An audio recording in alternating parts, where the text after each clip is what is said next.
Welcome back to the next episode of the Sunday Stache. And it was a bit of a wild week, not for politics, but for the stock market. And stock market's something that I'm actually fairly interested in. So it's been pretty wild for me, pretty interesting, just keeping tabs on it all week. So topics for today, these first three are going to go fairly quickly, I think. The first one, American soccer update.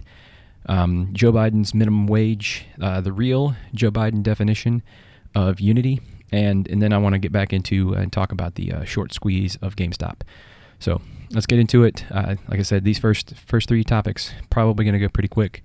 American soccer, the MLS, Major League Soccer here in the U.S.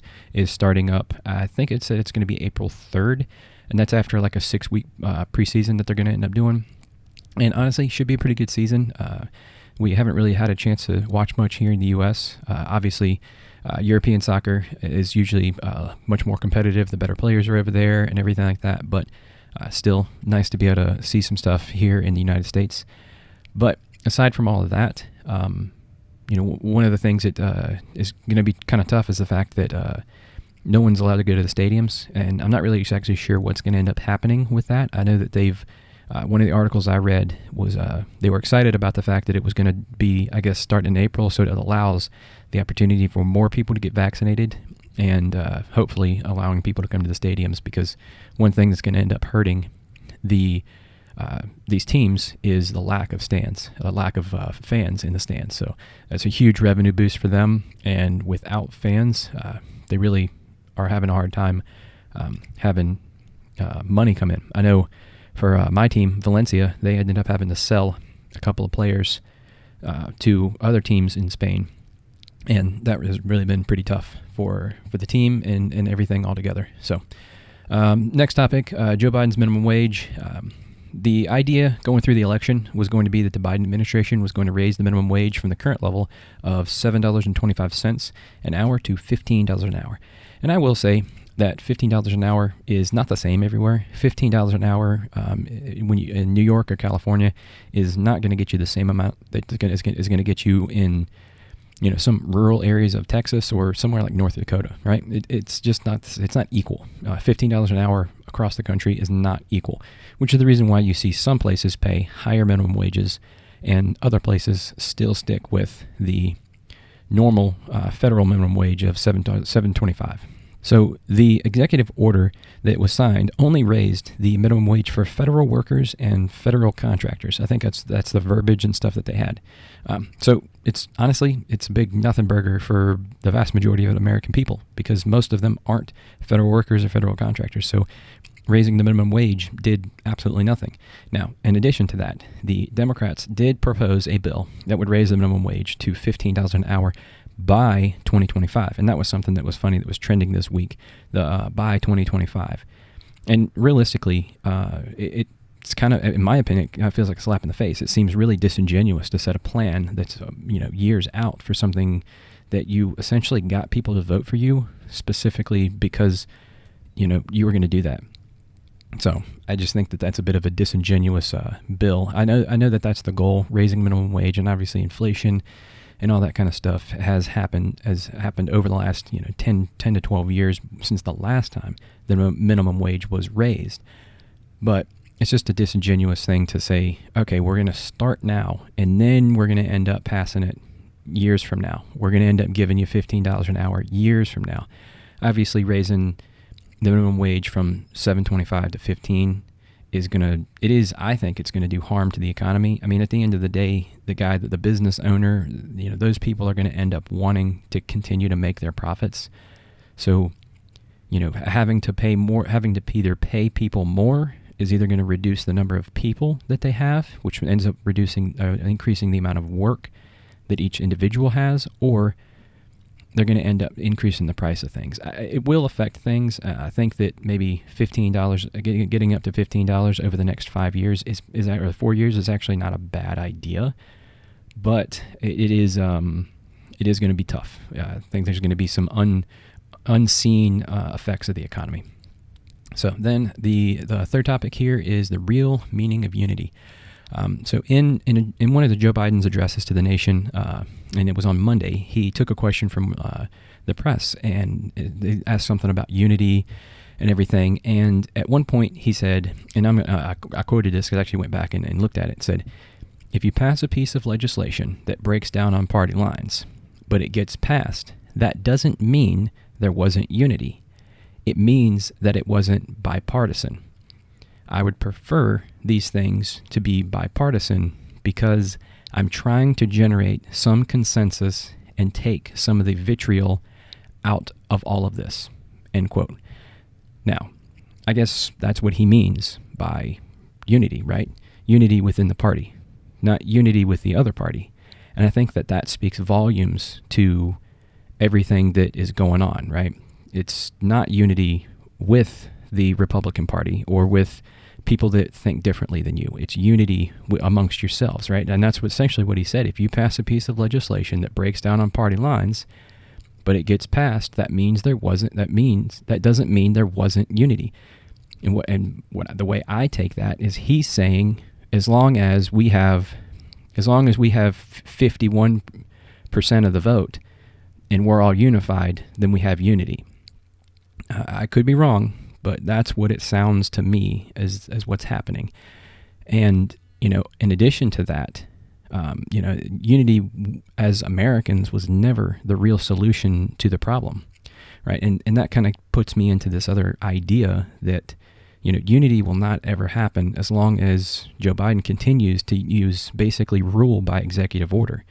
And so according to CNN, Joe Biden has signed 42 executive orders since taking office. Now, he was inaugurated, I think it was the 21st.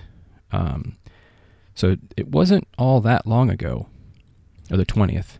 It wasn't all that long ago that he ended up taking office. 42 executive orders, and that's the reason why I call him the dictator-in-chief. Now, that's not to say that other presidents haven't used executive orders, because they have. Now, what I'm going to do is I'm going to go through a list of the last 8 presidents and give a number of how many executive orders they have signed in their first week of taking office.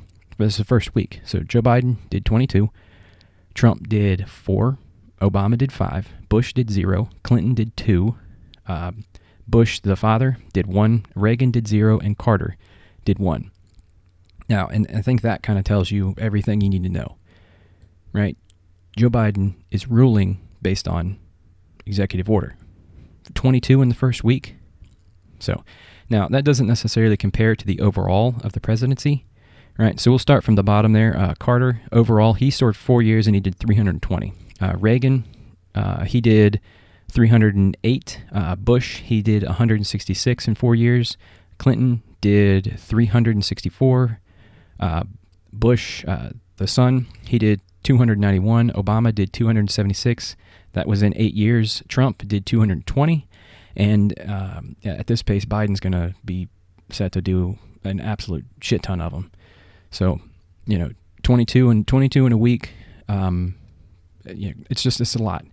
So it's just something to think about as we move forward with all of these. The fact that Congress and the Senate, they don't really get much done. So the only choice that the president has to live up to the vision of the country that he has made, the things that he ran on, is to sign executive orders. And I think that's a bad direction that we're headed in. And just doing executive orders doesn't really promote unity, because an executive order is you signing it. It's just one side of the party making the decision as to what's happening. So it doesn't take into account anything else. Especially if when you do that, you trash the previous administration while doing it. Now, I'm not blaming the Biden administration or Biden for doing this, right? At the end of the day, Trump was the one who came out and he basically blamed everything on Obama. Blamed everything on the Obama administration and said they essentially were the reason for all the blame. None of this actually promotes unity within the parties or within the American people. So it's just kind of, in my opinion, kind of telling in the fact that they have used this idea of unity and not really lived up to it. So that's all for that one. Move on to the next topic. the GameStop saga. Now, I already know that I did a video about this the other day, but I wanted to cover some things in a little bit more detail, and I guess maybe with a little less emotion. So don't get me wrong, all this stuff really still does piss me off. But it's mainly the fact that the people got locked out of their accounts, locked out of the trading, and it just so happened to be when Wall Street was, completely getting cleaned out. And that's the part that really kind of drives me crazy. Like, I lost some money this week, and I don't know if it has to do with this or if it's overall health of the market. But, it was definitely fun to watch everything that was going on. What the brokerage firms did, honestly, they very well may have been the right thing to have done. And, it's something to remember that many of these investors don't really understand the complexities of the market and the inner workings of Wall Street. So the common man, to the common man, it does appear to be very, very corrupt. And I don't really know. I'm sure that there are a lot of things out there in Wall Street that are corrupt. And I think this is possibly pointing those things out. So I'll kind of do a recap of everything that happened. So I've two versions of this. I got the short version and a long version. So the short version is a bunch of rich hedge funds bet against GameStop thinking the business was dead. Kind of true. So they took a huge short position and told people that they had shorted it. Some guys on the internet realized that they had this huge short position and they were vulnerable to a short squeeze. So they started buying it and caused the price to increase. They told their friends and it trended on the internet, and then people saw it and the price skyrocketed up and things got a little out of control. Some of the brokerage firms restricted people's ability to trade, which ended up causing even more panic and uncertainty, and it caused the price to drop. Commenters didn't know what was going on. Wall Street didn't know what was going on. Most people had no idea what was happening. And then Friday rolls around and the price skyrockets again. And again, it closed. It was absolutely crazy. And Friday, we sit with a price of $325, where it started on Monday with a price of $96. So that's essentially a very short version of what happened. I'll kind of get into the long version of it here. So basically with GameStop, it's a mall-based retailer that sells video games and like video game accessories and all that kind of stuff. So their stock price had been reducing and falling for a while. And they've been losing business to online retailers and losing a lot of business to digital downloads. Honestly, I would compare them to FYE. If anybody knows what FYE is, music store, obviously they kind of had to pivot and start selling things like accessories and everything like that, in addition to the music, because they weren't really making any money with the music. So the business itself had been falling and reducing for a while. Way back in the middle of last year, this guy named Keith Gill, he's better known as Deep Fucking Value on Reddit, opened a position and did some YouTube videos on his YouTube channel called Roaring Kitty. And he actually makes a fairly good bull case for GameStop. In August of 2020, Ryan Cohen, he is the founder of Chewy, acquired a very large stake in GameStop, and he wanted to change the focus to digital sales vice the physical stores. Early January of 2021, Ryan Cohen joins the board, and along with two of his friends, I guess, or colleagues, in an effort to change the company more rapidly. The price movement didn't technically start until the big price movement didn't start until this past week. Back in August, it was $4 a share when Ryan Cohen took his stake. And once that happened, the company, the price started to rise. Through September, October, November, and December, it rose to about $20 a share, which is a pretty good investment. Then, on January 11th, it started to take traction with WallStreetBets. When I say traction, I'm talking about a lot more people talking about it and everything. They noticed that there was this huge short position. The guy, Keith Gill, he'd actually noticed that there was a huge short position a while back as well and didn't understand why someone had taken this thing. But they took this huge short position, and I'm talking massive, 140% shorted. It was the most shorted stock on the market. When the volume shoots through the roof, as well as the price, and it exploded up to $40. Over the following 3 days from that, the price levels off a little bit, and Citron Research actually released a video talking about how they valued the company at $20 and how they had taken a short position. There's also another hedge fund called Melvin Capital that had a huge short position as well. And I'll actually play a video of Andrew Left talking about his short position. Hey, this is Andrew Left at Citron Research, giving you 5 reasons why GameStop is going to $20. I've never seen such an exchange of ideas and people so angry about someone showing the other side of a trade. And not just saying a company that, let's just say, is supposed to make the world a better place, maybe a Tesla or security problems or COVID. This is a failing mall-based retailer. So the amount of people who are so passionate about putting GameStop higher, not based on any fundamentals, it just shows the natural state of the market right now. Or as Seth Klarman said today, a bunch of frogs in a pot of boiling water. So let's just get right to the 5 reasons why we believe it's going back to 20. Number 1 is the elephant in the room, most obvious, how people believe we are in the middle of a short squeeze. Number 2, numbers don't lie. Number 3, valuations matter. This is not Tesla. This is not a company with a blue sky. This is a retailer. You must look at valuations. Number 4, know who's on the other side of the trade. And last thing is the company can become your biggest enemy. Left with Citron Research, he makes a pretty good bear case.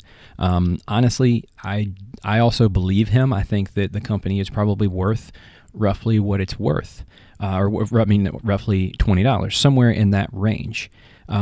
He's not wrong in all of this.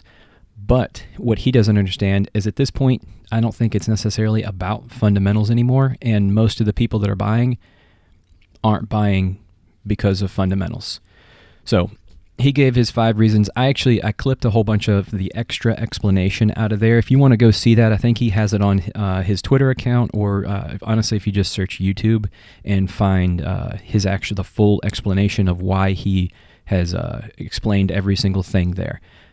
So anyway, moving forward, on January 22nd, GameStop had a really high volatility, and basically it ended up getting halted a couple of times, and the buying just continued. So it closed out the week with a share price of $65. It was up huge from just a few days prior, and then they entered the weekend. Then Monday, January 25th, rolls around, and the buying continued, and the price started to surge. Tuesday and Wednesday, the price surged completely through the roof, and it was up to like $250, $300 a share. I want to say that I saw it peak on Wednesday at like $370 or something like that. It was pretty wild. So everybody in the news and social media were talking about it. Wall Street Bets is on Reddit, added like 2 million members in one day. At this point, it had completely gone viral. People were not just buying GameStop. They were buying AMC, BlackBerry, Bed Bath & Beyond, Nokia, and any company that had a huge short position. Their plan was to send it essentially through the roof. The more people piled on, thinking that it was an easy way of making money, right? And then talking more people piling on, and the price continued to rise.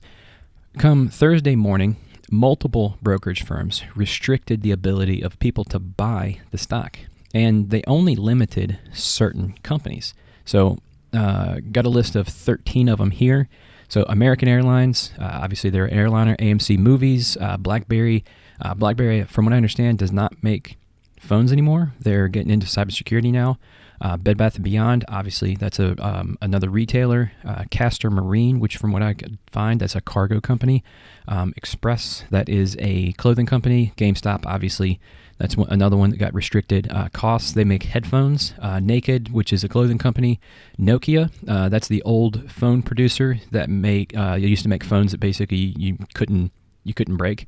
But I think they are in 5G now. Then let's see, Sundial Growers, it's a cannabis company. Tootsie Roll, obviously candy company, and Trivago, which I think is a travel, like hotel accommodations company. So, and the funny thing about this all is that you can even search it on Robinhood. Like you could even, if you went on Robinhood and you went to check it, you couldn't do it. I have Robinhood. I don't have I don't have Webull or any of these other ones. So I personally don't know. So I'm going to reference Robinhood during this. And Robinhood has been the company that has gotten most of the backlash because so many people use Robinhood. Now, in my last video, I actually had mentioned that I use E-Trade as well. And in using E-Trade, I was actually able to search everything. I was able to search up GameStop. I was able to search up BlackBerry, all those companies. And I actually was able to buy. I didn't buy, but I could have if I wanted to. And obviously looking at where the stock price is now, I'm kind of kicking myself. But I had money invested in other things, and I didn't want to liquidate those positions to then buy on something honestly that was pure speculation. So, it was madness throughout that day. Thursday was crazy. You had all these people that were restricted, and you couldn't do anything. Later that night, Reddit forums were shut down. Discord server had shut down stuff. The Wall Street Bets guys, they got shut down. The Discord server for Wall Street Bets got shut down. And then eventually they ended up coming back up later that night. And I think a lot of it had to do with their inability to moderate content. And that was the biggest reason that they did it. Come Friday morning, the apps were opened back up and they were allowing people to trade, but they were only allowing people to trade certain shares, certain numbers of shares. So it's like it was really drastically reduced with all that stuff. Now, essentially on Friday, as people were able to buy again, the price skyrocketed again, and we closed out the week at $325 a share. And I think it's held somewhat stable right there in post-market trading. I want to say that I saw maybe it had gone down at most $15 a share or something like that in post-market trading. So I think it's going to stay stable at that point for at least till Monday morning when everybody starts to go crazy again. So that's essentially what had happened. And now I kind of want to get into I guess a little explanation as to what short selling is, and which is the thing that essentially caused this. So there are two ways to make money in the market: when stocks go up, and then when stocks go down. There are also options, and options do work kind of differently, but you make money if stocks go up and stocks go down. So stocks going up is the normal way, right? So if you buy a share for $100 and the price increases to $130, you make $30 if you sell it. If you buy for $100 and the price decreases to $70, you lose $30 if you sell. Now, this is the normal way of making money, and you essentially have unlimited gain and a limited loss, meaning if the price goes from $100 to $10,000 or $1 million, you could make as much money as possible. But if the price drops from $100 to zero, the maximum amount that you can lose is is $100, is what you put in. Now, this is the normal way that people invest.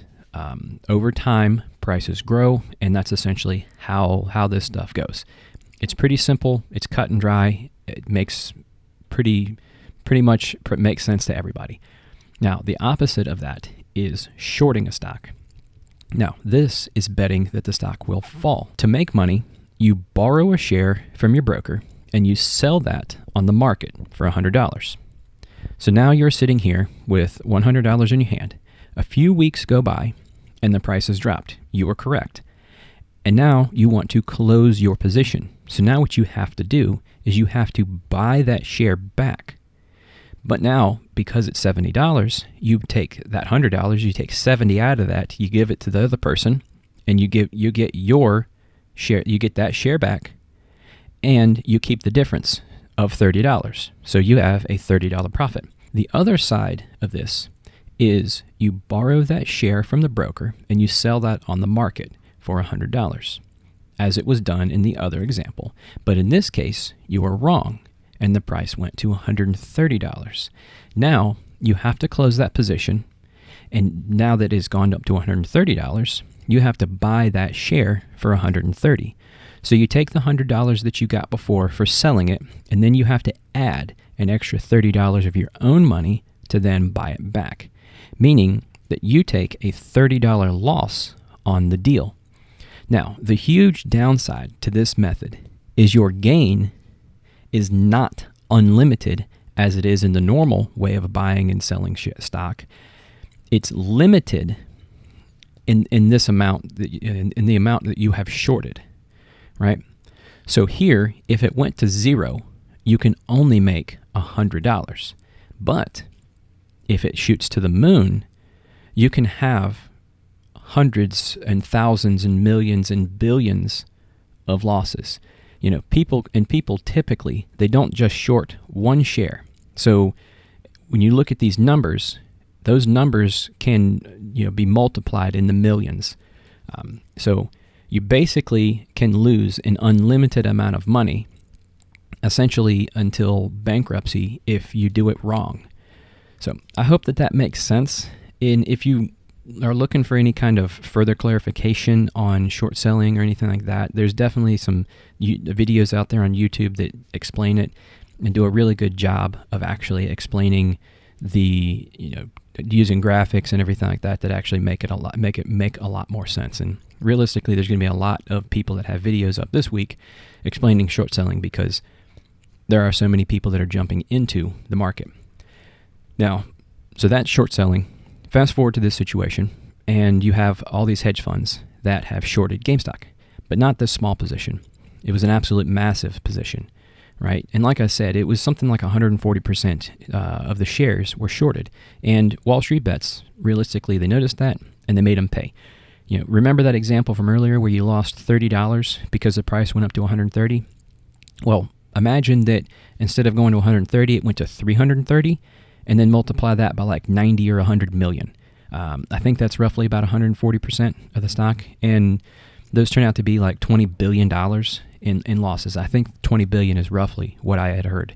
And the reason this happened is because of this thing called a short squeeze, and that's where you drive the price up and force the hedge funds or force people to essentially cover their short position, which means that they have to then go buy the shares on the market, which ends up driving the price up further and further, in essentially a cascading effect to push the price higher and higher and higher. So that's basically where we're at right now. Obviously, I think the question has to be asked of, were the hedge funds right? And honestly, I think you can make the case in either direction. Maybe the value is $20, but it's certainly not $325 where we're sitting right now. And a lot of people have talked about that and covered the fact that they don't believe that it's worth $300. If you believe that they can get into e-commerce, then maybe the price can be higher, but it's certainly not where it's sitting at right now at $25. So that's definitely something to pay attention to and something to know. If you look at the fundamentals, then yeah, the value is low, but that's not really the way that supply and demand works. If you want to buy, then the price goes up. And at this point, it's not about fundamentals. Andrew weighs in on his ideas. I got a short clip of him talking about him closing out his position. So first, let's answer this question. I'm just fine. Citron Capital is just fine. Cover the majority of the short in the 90s, at a loss 100%, have a small imaginable position, and I'll let it go. Cautious investing to all. We move on. Nothing has changed with GameStop except the stock price. Certainly interesting times, and we look forward to talking to you in the future. Now, Andrew Left is not incorrect with what he said. He's right. Nothing really has changed. Everything is essentially the same, but they ended up closing their position, I guess, in the 90s, and he said 100% loss. So something to definitely pay attention to. In another interview, you can see Chamath Palihapitiya on CNBC talking about it. And I think that he gets it, but the guy that is interviewing him doesn't. I'm going to play another clip here, and here in this clip, pay attention to how dismissive, Scott is to the intelligence of the Wall Street Bets people. But in addition to that, Scott is right in what he says that that people aren't doing their research. Some people did, and enough people did the research to move the price up and build the momentum. But it's definitely something to think of. First kind of content are a lot of people doing some incredible fundamental diligence on companies, trying to think about long-term value. And in my opinion, many of them are doing as good and, frankly, a better job than a lot of hedge fund analysts that I work with. That's number one. The second are a lot of people who believe that, coming out of 2008, what happened was Wall Street took an enormous amount of risk, and they left retail as the bag holder. And a lot of these kids were in grade school and high school when that happened. They lost their homes. Their parents lost their jobs. And they've always wondered, why did those folks get bailed out for taking enormous amounts of risk and nobody helped and showed up to help my family? And then the third thing is a realization that instead of having idea dinners or, quiet whispered conversations amongst hedge funds in the Hamptons, these kids have the courage to do it transparently in a forum. And I'm not saying all of it is perfect by any means, but I think it takes an enormous amount of faith in the system to be that transparent, to talk about things, and then for each individual to make their own mind up and to do things, whether it's to buy and to sell. And I think that what it proves is this retail phenomenon is here to stay. There are 2.7 million people inside of Wall Street Bets. I think that they are as important as any hedge fund or collection of hedge funds. And I think the most important thing is that in a world of zero interest rates and quantitative easing, I don't know how you can run a typical hedge fund strategy and make money anymore. Because, for example, when you looked at GameStop, a normal person would say, how can you have 136% short interest? How can you be short 40% more shares than actually exist in the world? To a normal person, that doesn't make any sense. But to a Wall Street mathematician, that's the game that has been played for years. And that game came undone. Well, that may be somewhat of an extreme example. Let me just go through a couple of things you said here. I have a hard time believing. You suggested that there's a good amount of fundamental research going on underneath the GameStop Reddit situation. Do you truly believe that there's actual fundamental research? Not to disparage in any way the people who are actually making these trades, but this seems to be momentum rather than a deep fundamental analysis. Scott, there's momentum in traditional hedge funds and how they move stocks as well. But it's really disparaging if the starting position is these guys can't do the same quality of research as an analyst in a fund. That's just not true. I didn't say that. I didn't say they can't do that kind of research. I'm questioning whether they're actually doing the research when it comes to things like GameStop and AMC and some of these other things. There's a distribution. And obviously at one end, there are fundamental analysts. But on the other end, there are momentum traders that follow trends. But by the way, the dirty little secret of Wall Street is that exists in hedge fund land. The reason why this GameStop trade has caused so much pain is because at the top of the pecking order was Melvin Capital. Those guys were incredible stock pickers. They are incredible fundamental modelers of companies. Okay, Gabe Plotkin is one of the sort of giants of our era, of my era, right? But at the end of the day, what happens is, irrespective of what he puts on, his trades are mimicked and copied by umpteen other hedge funds that follow along. For every LP that can't get into Melvin, they get into a copycat fund that works basically like Melvin. And so when the trade goes against him, then it goes against all these people all at the same time. So the reality is there are fundamental momentum investors in the market that are organized capital, i.e. hedge funds, and disorganized, loosely affiliated capital, i.e. Wall Street Bets. And I think what you're seeing is the push and pull of that, and the realization should be that if every person was forced to publish their fundamental research, it would be hard to distinguish the best version of research from Wall Street Bets and the best version of research from a hedge fund. They don't have an edge. And this is what you're exposing, is that edge is gone. And now all of a sudden, retail can be on the same footing, and they don't have to be the bag holder to Wall Street. But let me ask you this. I mean, but somebody from retail is going to eventually be to use your words, bag holder in this situation. All right. As you can see in that clip, Chamath, I think he gets it. This is one example of, the news, they don't get it. And honestly, some of this is just, it's that idea of the YOLO life, right? You throw $1,000 out there and, if it comes back and you made 20,000 on it, then good on you, right? And that's the idea. All right, there's a lot of people out there that are going to end up losing a lot of money, but there are also going to be a lot of people out there that make a lot of money. Now, when you go to the Wall Street Bets page, you can see that there are some really smart people there, and they are doing fundamental research, just as Chamath said, right? And that's one thing to understand. That's one thing the news definitely doesn't get, and that's one thing that guy Scott doesn't get.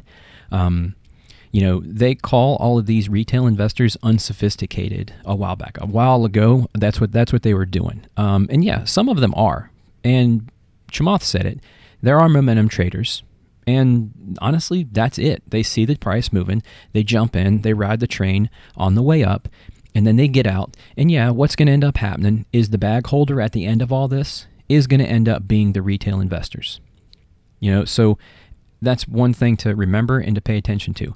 And, the other thing about this that guy was talking about is, when you go on there, for everybody who is doing good fundamental research, there is likely going to be probably 5 to 10 people who are just doing shit posts. It's the internet. There are going to be shit posts and idiots posting dumb stuff all the time. But as I said, there are some people on there doing very good fundamental research. And honestly, in my opinion, I truly believe that there are people on this Wall Street Bets forum that are actually probably smarter and know the markets better than these hedge fund managers. They just don't have the degrees from the Ivy League schools, and the connections to back it up to build themselves a hedge fund.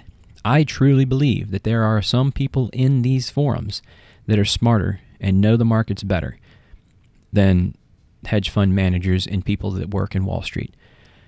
Is shorting GameStop a good idea? Honestly, yeah, I'd say it is. At this point, it probably is. It's going to end up returning down to the bottom. As long as you have the capital is required to borrow the shares, then yeah, probably shorting GameStop is a good idea. It's essentially like a modern day Blockbuster. Physical stores are kind of going away in the world of online downloads and everything like that. The short, honestly, is a good choice, but never underestimate the internet, meme culture, and people sitting at home with really nothing else to do than to research stocks, play on the internet, and create memes. Honestly, none of this really makes any sense. So, at this point, I think that some of the people don't really care if the stock falls down to $20 a share. They're here for the ride. They're staying in it, and they don't care about losing the money, because the common man is always the one that's left holding the bag. And Scott's right on that. The common man will be the one holding the bag. That's how it's been, and that's how it's going to be from here. It is true that there are a lot of these people that do not understand the markets, and they'll be the last ones that end up getting out of this trade. Out of all the people that I've heard in the news, they do have that fair point of, the retail investor, the little guy. They're going to be the ones that are left holding the bag once all this is done. So I want to play a couple extra clips here. I got one right now it's Jim Cramer, and he's talking to somebody on CNBC about market manipulation and whether or not this fits into a market manipulation. And what Wall Street Bets, which is really driving this, what they've done, that's a site on Reddit. What they've done is target large short positions.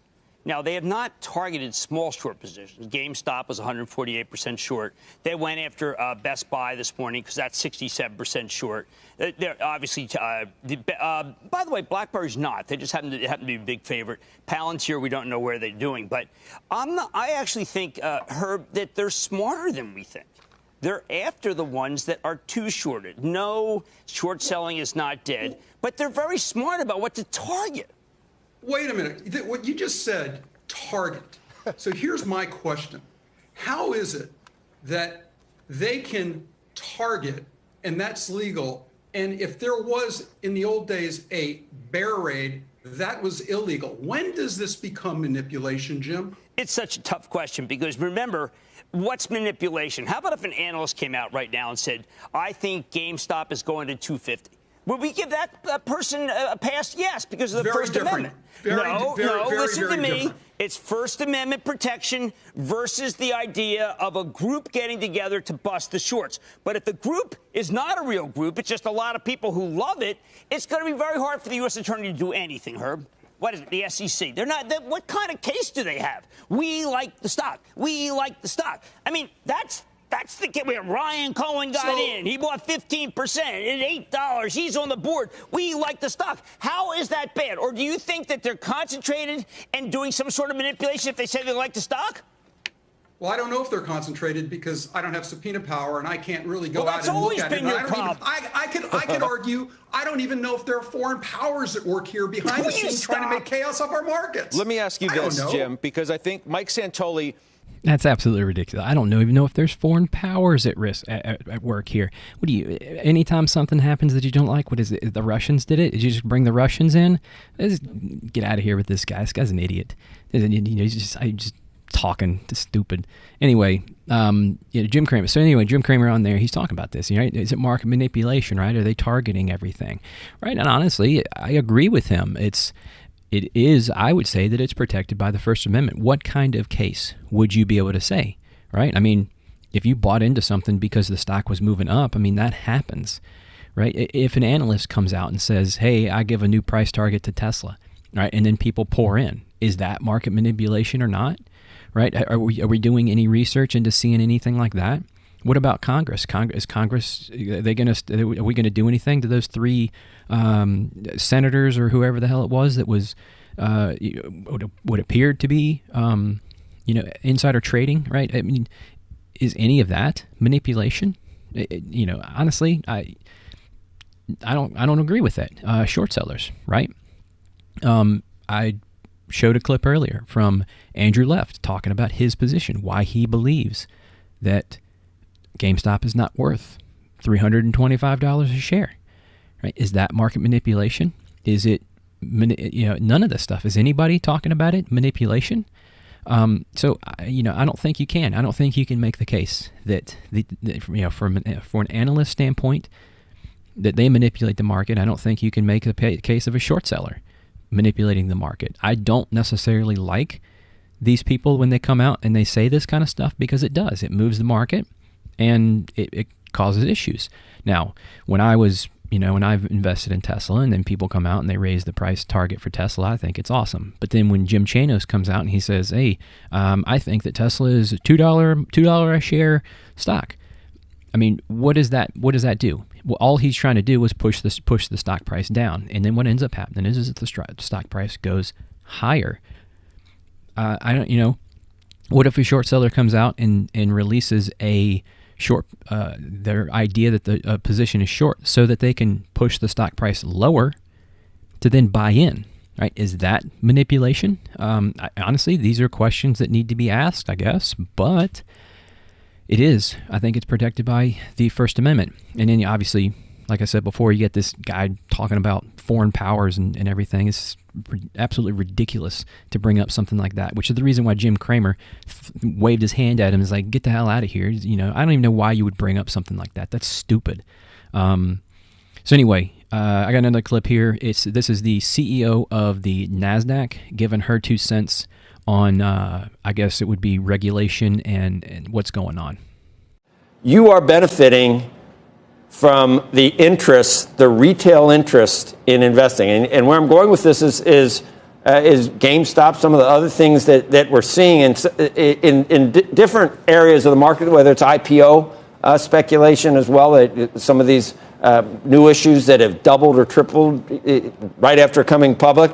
You are there to benefit from that, but is it healthy, Adina? What's your feeling on what we're seeing right now? Well, we definitely have seen a significant increase in retail participation in the markets throughout the year, both in equities and in options. I think that when we look at the role of the exchanges, our role is to match the buyers and sellers and to provide a proper and accurate reflection of supply and demand in a stock or an option at any given period. I think when we look at our larger role as a self-regulatory organization, we also really do focus on making sure that the activity in the market is legitimate activity, and that if there is any sort of manipulation going on, that we root it out and we eliminate it from the market. So that is also part of our role. I think when it comes to some of the latest activities that we've seen, I'm not going to comment on any particular listings, particularly those that are not listed on our exchange. But I think that in general, when we evaluate how we would manage through a situation where you see a significant run-up in a stock that's not based on news, that's not based on fundamentals, what we do is we do have technology that evaluates social media chatter. And if we see a significant rise in the chatter on social media channels, and then we also match that up against unusual trading activity, we will potentially halt that stock to allow ourselves to investigate the situation, to be able to engage with the company, and to give investors a chance to recalibrate their positions. And then if we do think or contemplate that there may be some manipulation, we then engage with FINRA and the SEC to evaluate and investigate that.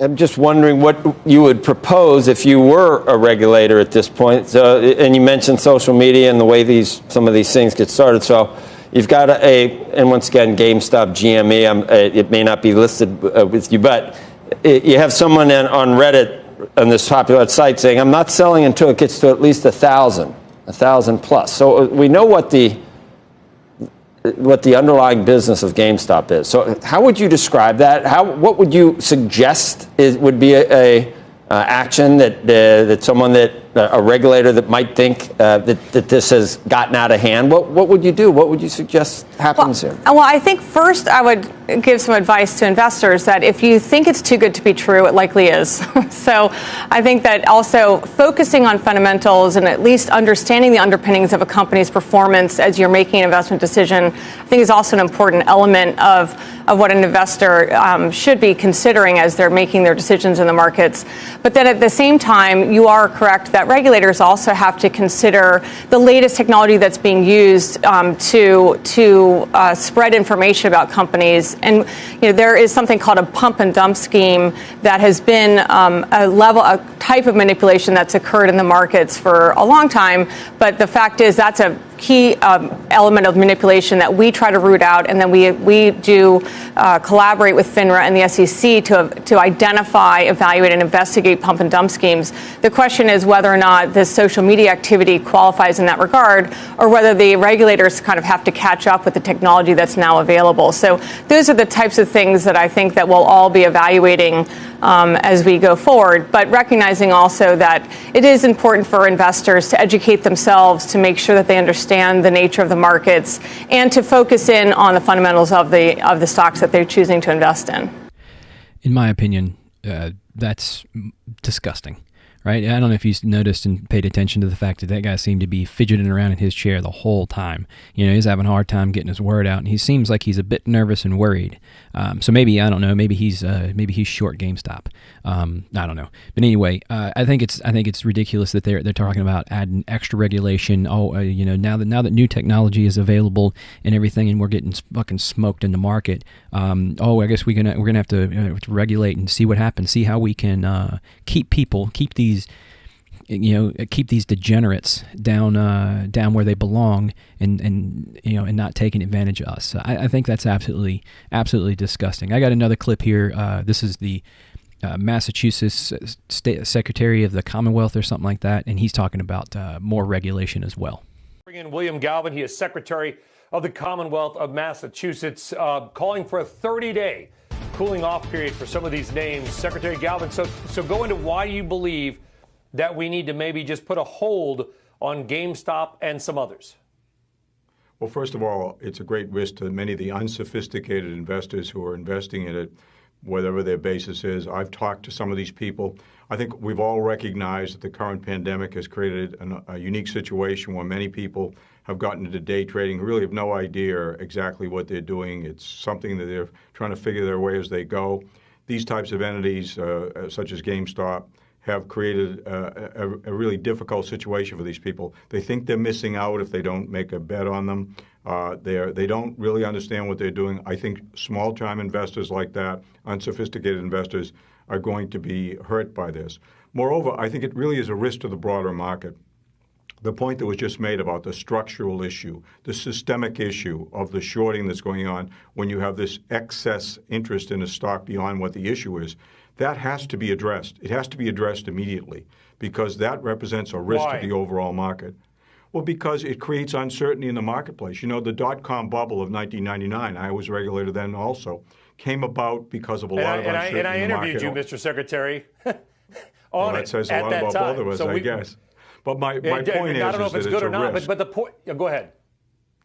It's a risk to the marketplace. The marketplace should be a place where risk is taken, but not reckless risk, and not a situation that undermines the entire system. And that's what we're looking at here. This is irrational. As was just noted, the moves in these stocks, both up and down, in GameStop, I'm speaking of specifically, is irrational. It makes absolutely no sense. It has no basis in reality. That is not what you want in a capital market. They shouldn't. And that's why, at this point, we have a new administration coming in, and hopefully the national regulator will take action. I believe they will. But in the short run, I think it's certainly within the power of the marketplace itself, in this case, to suspend it. They shouldn't be providing a forum for this type of activity because it's dangerous not only to the investors, but it's dangerous to the marketplace. So, yeah. Guy calls for a 30-day cooling off period, claims that it's a risk to the unsophisticated investors, right? And he's not wrong, but he's still using the term unsophisticated, right? Some of these guys are not unsophisticated. Some of these guys know what the hell they're doing, right? Now, the other, two examples right there, absolutely, in my opinion, disgusting, right? Oh, we got a new administration coming in. Yeah, the guy who got a shit ton of money from Wall Street is probably going to throw some regulation on this. Hopefully, he doesn't, but I don't know. I'm fairly certain that there was a bunch of people that donated to Joe Biden's campaign that were from Wall Street. A lot of big money, throwing money at the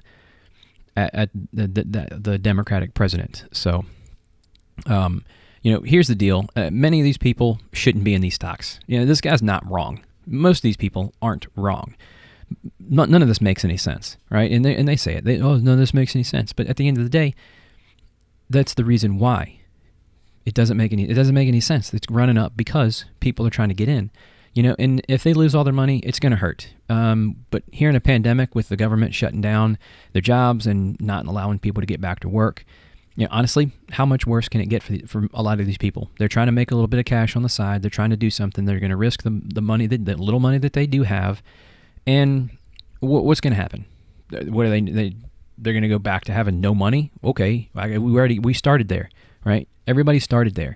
So, yeah, at the end of the day, you pause everything and help settle things out, right? And help settle things out so that the rich people can figure out what to do with their money so that they can unleverage themselves and basically mitigate all of their risk and leave the little guy left holding the bag, right? That's what's going to end up happening. Honestly, I say, let us play. Let us figure out what the hell it is that we want to do with this.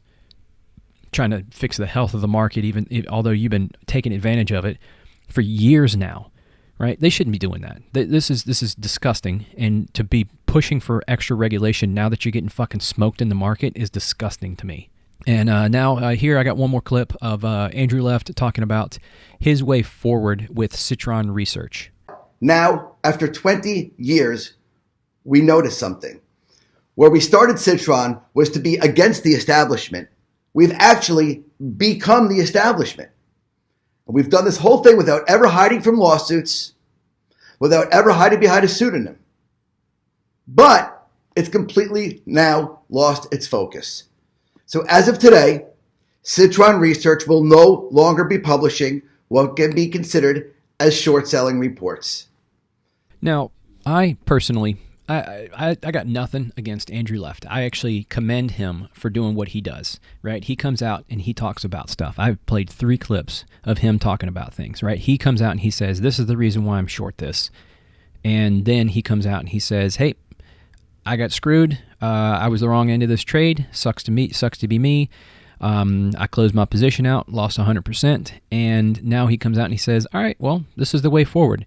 All right, I got respect for somebody that can come out and they can admit when they were wrong. Obviously, he is frustrated because he lost money on this deal, but I have some respect for the things that Andrew Left does because he does good research, and obviously to this point he has done a very good job making money with stocks going down.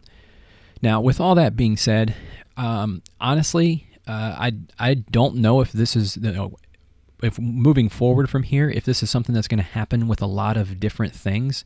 Obviously, right now we have a lot of people who are jumping into it because they see these huge price movements. But I'm curious to know if the only reason that this is happening with GameStop is because it's millennials seeing something that is part of their childhood being targeted so heavily by what are considered boomers. So I think that's something to think about in all of this. Maybe this won't happen with other things in the future, or maybe this is a new change in the way that the market works. So anyway, I don't really want to talk too much about Robinhood today regarding the cutting off of people's ability to trade certain securities. I know that's been a pretty contentious topic over the last few days. I still think that it was really odd in what they did, and I'm going to leave that alone because honestly, I think that they had no choice in the matter with what had happened and with the pausing of trading. The same goes for the other guys as well. Anybody who paused trading, honestly, I don't think it was them. They're just the middle guy in between being told that they had to. There's a lot more larger factors at play in the market, and many of us don't understand those things, right? They talk about clearinghouses and they talk about all that other stuff. So there are definitely different things at play with this. I think the questions need to be asked as to why they couldn't handle this amount of volume, that they weren't set up for this. Obviously, they never thought anything like this was going to end up happening. But there definitely needs to be, I think, an investigation into why clearinghouses or brokerage firms or whatever it was that made the calls. There needs to be an investigation as to why they did it. But I don't necessarily know if there would be anything illegal with what they did. Now, with all of that being said, I do think a lot of these Robinhood traders do operate on margin, right? And margin is basically when you're trading using the brokerage's money. You're essentially trading with someone else's money. The margin requirement can be different for different brokers. It depends on what they, put out there. And it allows you to leverage your money so that you have more money in your account to trade with. So if you have $2,000, and I think $2,000 is the limit for Robinhood. So if you have $2,000 in your account, you can actually borrow an extra $2,000 to let you trade up to $4,000.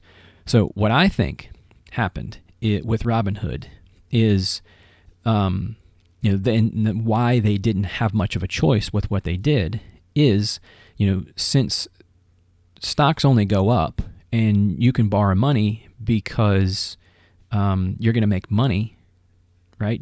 That's what people are thinking, right? Stocks only go up. You can make money. I'm going to borrow money, and everything is going to go up.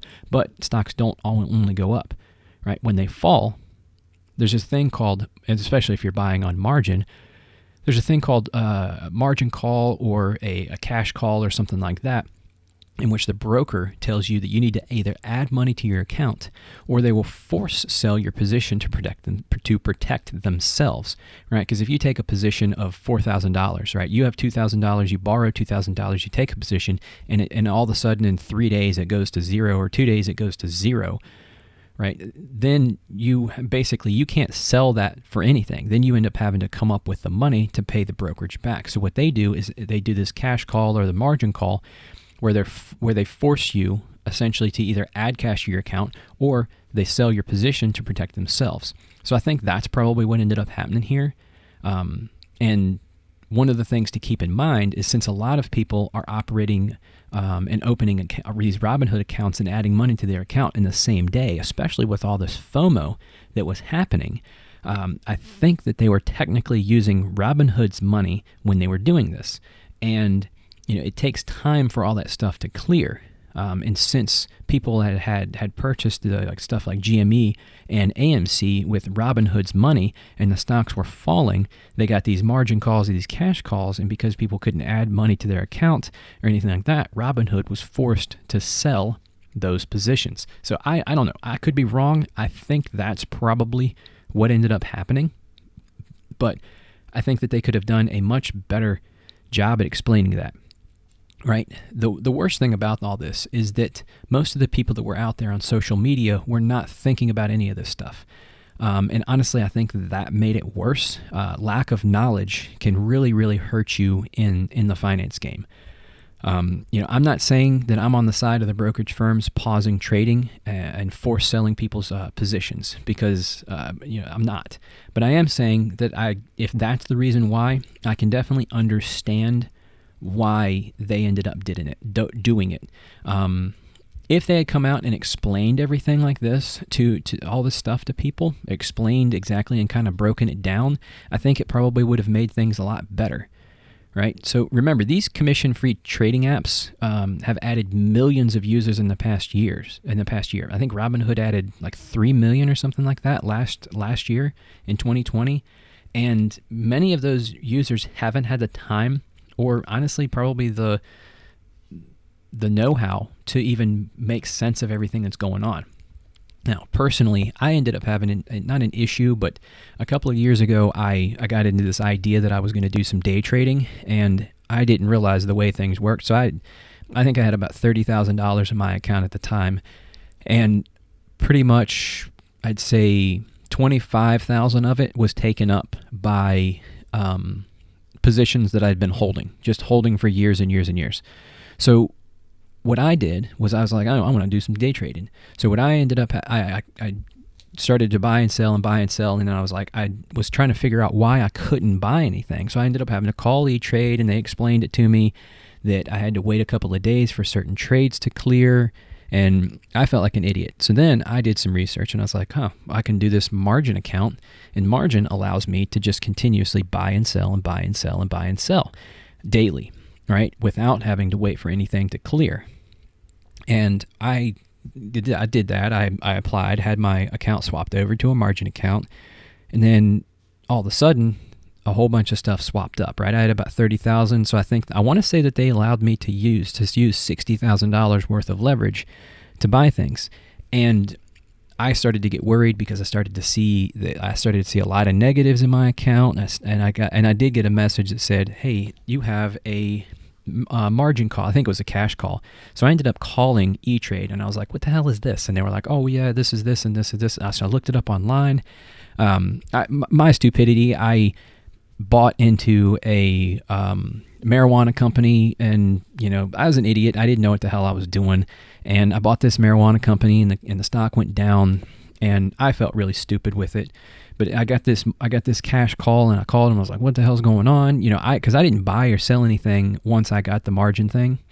I was just trying to wait and see what happened. I eventually swapped back over to a cash account because I was like, none of this shit makes any sense to me. And I got really, really worried that I was going to end up having to, put a bunch of money because I had all of my money into that account. Minus like a little bit of savings, so everything was sitting in that account, and it was pretty tough. So margin is definitely something for everybody needs to take the opportunity to research and look up and figure out what the hell it is that you're doing, because you can end up getting kind of screwed when you're doing this. So with all that being said, I do think that the brokers should have prepared for a situation like this. You can't just change the rules mid-game. There are no timeouts in the stock market. And I'm going to use a football example here. Honestly, and this is like, my opinion is like kind of an analogy. Basically the retail investors were absolutely crushing the hedge funds in like a 2-minute offense, right? And they're running quick plays, and they caught the defense off guard. They got all the wrong players in. They got a whole bunch of guys that aren't good, right? So you got all the wrong players in, and then what ends up happening is one of the hedge fund players fakes an injury because they don't have any more timeouts, right? And what that does is that allows you to kind of take a break, regroup. It allows you to catch your breath. You go over to the sideline, you get some water, something like that, right? And I think that's essentially what ended up happening. You get somebody who falls down and says, "Oh, I'm hurt now," right? And you're getting absolutely smoked. You don't have any timeouts left. You're getting crushed, and you fake an injury so that you can do that, right? You can't change players or anything like that, but you can kill the momentum, and you can take a break, right? And another aspect of this is that the retail investors don't have access to pre-market and post-market trading, right? And that's something to also think about, that you can only, like I can only buy between the hours of 9:30 and 4 o'clock, right? So when they started cutting people's ability to trade and cutting people's ability to do anything, that ended up causing a lot of problems, and it allowed these hedge funds and these big money people to use the post-market hours to end up trying to fix and manage their risk, because they obviously didn't do that prior to all this. And that's why I think this is absolutely disgusting, that people are suggesting that we take a break and pause the market and to allow these people to adjust their portfolios and manage the risk. I think that that's absolutely ridiculous. They should have instituted proper risk management to begin with, proper leverage, right? You can't just over leverage yourself, right? Like I said the other day, there's people on WallStreetBets that post all the time. There's like a group of forums that are losses. There's a group that are gains, but there's also a group of losses. And people they post their losses, like $20,000, $30,000. The guy, Deep fucking Value, he lost like on Wednesday or Thursday when no one was allowed to trade. The guy lost like $15 million out of his account. Granted, he went from 700,000, I think, to 56 million, to then down to like 20 million, and now he's back up really high. But it's just something to pay attention to and think of, right? Proper risk management, proper leverage, all that kind of stuff. You can't just pause the market. You can't just do this stuff. It screams corruption. Now, the last point I wanted to talk about was this SEC, right? Everybody's calling for a pause, this extra regulation, all this kind of stuff. Obviously, it's the people that are getting fucking smoked in the market. And, something to think about, right? The SEC, what is the SEC, right? It is an independent federal government regulatory agency responsible for protecting investors, maintaining fair and orderly functioning of the security markets, and facilitating capital formation, right? People are calling for the SEC to investigate what had happened. The people that work at the SEC are different than the ones that were a couple of years ago, right, back in the early 2000s and everything like that. But this is the same government agency that was unable to catch Bernie Madoff. And if you don't know who Bernie Madoff is, he is the guy that orchestrated the world's largest Ponzi scheme in history, right? He stole roughly $65 billion. And the way he did that essentially was he offered a modest return, nothing crazy. I think it was like 10% or 10 or 12 or something like that. It wasn't very high. If it had been too high, people would have probably caught him. If it was too low, nobody would have wanted to invest with him. And people trusted him, and he trusted that. Honestly, I'd say go take a look at his story. Look at how he did everything. He essentially stole all of this money, and he never made a single trade. All of his statements, everything that he gave to people was fake, right? And I think anybody who was making good money with him probably just looked past that. And, they never really called into question what was going on because, well, they were making money. So anyway, I don't think there was very many people that even got in trouble for what had happened to him either, which I find it hard to believe that he operated a $65 billion Ponzi scheme, and like him and I think a handful of other people are the only ones that got caught. So anyway, so the SEC did not catch Bernie Madoff. Now, with that being said, the SEC was actually told about him by this guy named Harry Markopolos. I think he lives somewhere up in like Massachusetts or something like that, and he's a mathematician or something. And he actually told them multiple times, not just once, multiple times. And my whole point to this is the fact that the SEC, people are looking to the SEC to investigate this when and Bernie Madoff was handed to them on a silver platter and they couldn't catch him. And what about this situation makes you think that there's going to be anything different about these people, possibly anybody on Wall Street scheming for any of this? So it's just, I don't think the SEC is going to be able to do anything to fix this situation or anything like that. I don't think maybe they are, maybe they won't. Maybe there's so many eyes on this, but even that, Bernie Madoff was $65 billion. There's a ton of eyes on that. I think what you're going to see is the SEC will be forced to do this, forced to do something, because there are so many eyes and so many people involved in this, so many small retail investors, that there's going to be so much pressure from the American people and everybody to force their hand at something. So moving forward from here, I think that there are going to be more short squeezes as time goes for maybe the next few months. Realistically, the large hedge funds are not going to publish the fact that they're short on a particular stock, since they're getting absolutely blitzed with these deals right now. And I think it will change the way that people invest their money. Maybe a little respect will be thrown to the little guy doing the legit research and their due diligence on these Wall Street Bets boards. Now, with that being said, Wall Street Bets went from, I think, 2.3 million users a couple of days ago to like 7.5 million.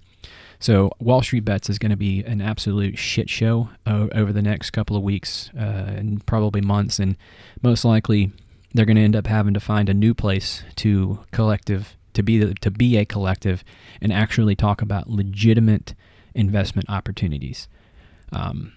So in closing, the events of this past week are going to force big money into taking a hard look at the little guy. I think that they realize that we are going to be a lot more powerful in numbers. Wall Street, they're basically the grasshoppers in A Bug's Life, right? They used to force us to do everything and be the guys running the show, but then, the ants realize that if we just gang up in numbers, we can take them on. So moving forward, I think that there are going to be some changes. They will change the way that they do things. And I actually think that it's hilarious that there have been articles written in the past week explaining terms like tendies and diamond hands. If you don't know what those are, go look them up. It's actually pretty funny. But I think that shows you the disconnect between old money on Wall Street and the retail investors buying based on meme culture and all that kind of stuff. They don't realize that fundamentals don't necessarily matter. Sometimes it is just about buying the momentum and crushing these rich people. At this point, that's what it's about. Crushing the rich guys, crushing the hedge funds. Melvin Capital lost 57% or something like that. That's what was released in from what I saw in the Wall Street Journal. I don't want GameStop to go away. I have some nostalgic memories about going to GameStop and other small game stores like that. When I was a kid, I used to go in there and buy, the used games and everything like that. I was having to buy like last year's Madden or 2 years ago's Madden because I didn't have enough money to buy the new ones, right? A $60 game. I didn't have enough money to do that. So, buying your actual system and all that kind of stuff, like that stuff is what GameStop is going to be for. And hopefully GameStop doesn't actually go away. Today, I'm in a much better position to be able to go and buy new games, but I still like to buy some of those older games and play some of that stuff. I realize that it's likely that the stock price will return to something reasonable. $325 is not reasonable at this point. Maybe in a couple of years, maybe later on or something like that, but $325 today, as of January 31st, 2021, $325 is definitely not a reasonable stock price for GameStop. I hope that there are not a lot of people out there left holding the empty bag and that got caught up in this hype. I have a feeling that that's what's going to end up happening. I do think that this next week is going to be pretty crazy with this. I feel like there's a lot of people that are going to continue to go that don't believe that places like Melvin Capital closed out their position. I do believe that there are some people out there that do not think that the short interest is gone. I want to say as of Thursday or Friday, the short interest was still extremely high in this stuff. So I think people are going to continue to hold and they're going to continue to buy and everything. If you go to Wall Street Bets, everybody keeps putting rockets and everything like there on their posts and everything like that. So we'll see what happens this coming week. I think it's going to be a pretty crazy week again with the stock market, and we'll see if there's any more pauses to everything that's happening. So in light of the events this week, I think I actually might take a trip over to the local GameStop and make a purchase. We'll see.